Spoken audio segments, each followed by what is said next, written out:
Magandang hapon po, Ginoong Modi. Magandang hapon po sa inyo at siyempre sa ating mga taga-subaybay. Magandang hapon po sa lahat.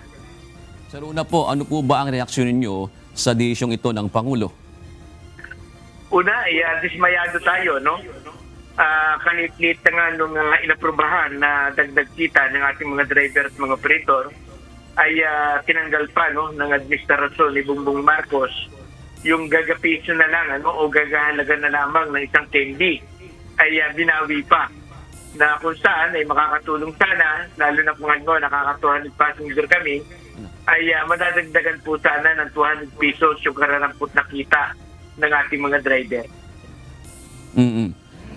Pagka po pag-uusapan epekto dito sa inyong kabuhayan, kung ibabangga po ninyo, Ginoong Modi, yung dapat sanang itataas na piso, no po, doon sa namang taas sa presyo ng produktong petrolyo sa 2 linggong magkasunod na napakataas po sa presyo ng diesel, gaano po ang epekto nito sa inyong kabuhayan bilang mga tsoper at operator ng jeep?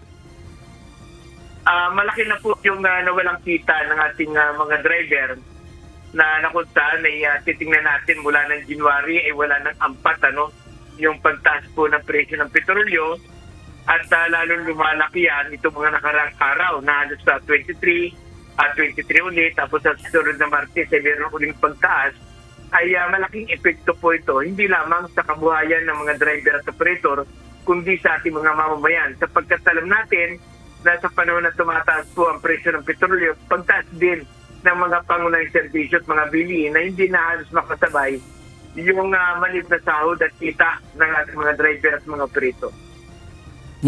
Hindi, Ginoong Modi, hindi po ba sasapat yung ibibigay na ayuda o ibinibigay na ayuda ng pamahalaan sa inyo po para wag muna kayo mag-strike bukas?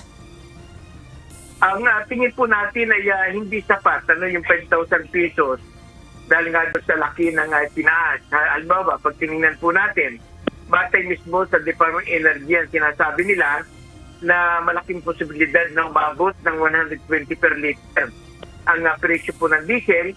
At kapag nagkukonsume po kami ng 30 liters per day, ay halos 3,600 pesos po yung kailangan namin na para kami po ay makabiyahe at makapagservisyo sa ating mga mamamayan.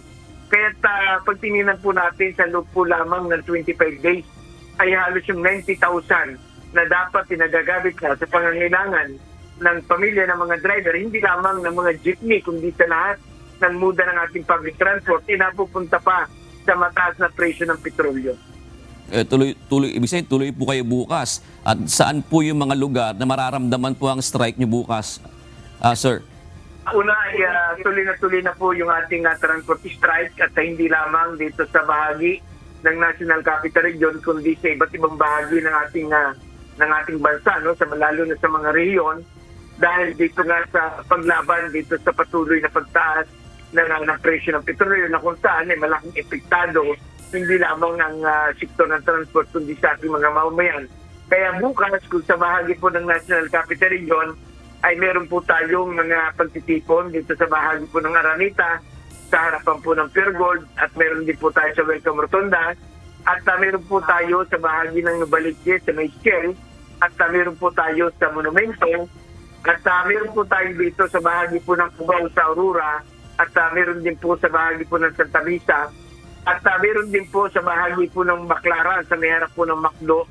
Meron po tayo sa Sukat, sa harapan po ng Loyola Cemetery. At meron din po tayo sa Alabang. At meron din po tayo na masap area sa bahagi po ng Pasig, sa Pasig Palengke.